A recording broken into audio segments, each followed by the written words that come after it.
LGBTQ 1-minute news. Let's queer up entertainment. Boots star Max Parker was a disco dancer and worked with Cynthia Erivo.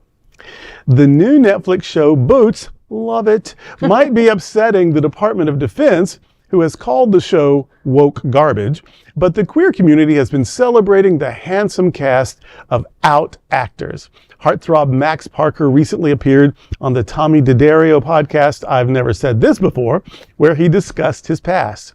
He spoke about being a kid and competing in a British form of cheerleading called disco dancing, as well as being in a twisted West End parody of The X Factor with Cynthia Erivo.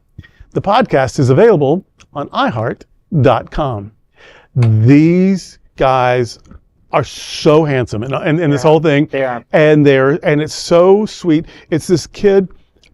Well, actually, he's meant to be 18, but there's a twist. He might not quite be 18. Oh. And there's a mother who's a lot, and there's a best friend who's really just the best person, and then all these closeted people, and some of them have support, some of them don't, some of them are just heroes, and some of them are kind of shady, and like the world. And so it's so beautiful. And then at the end, the protagonist makes what to me is an uncomfortable choice. Seen it yet? Yeah. No spoilers. No spoilers. I only seen 2 episodes. Robert and I watched. But it is based on a memoir. It is. It is. That's the only woke garbage I want to see. The memoir, though, this guy who's the antagonist. I mean, the protagonist.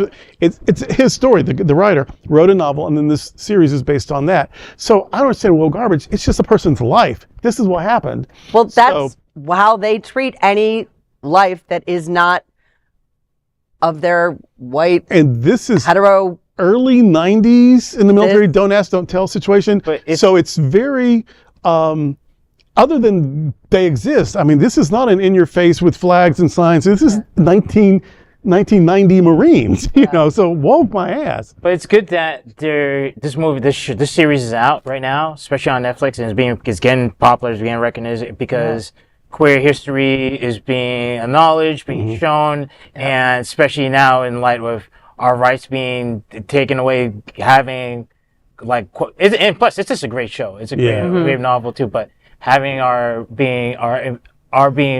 community being representation is always important, and these are human characters. These aren't jokes. These aren't villains. These are human, complex characters. A lot of whom are gay, and so it's woke or not woke. First of all, I'm sick of woke being used in a negative way.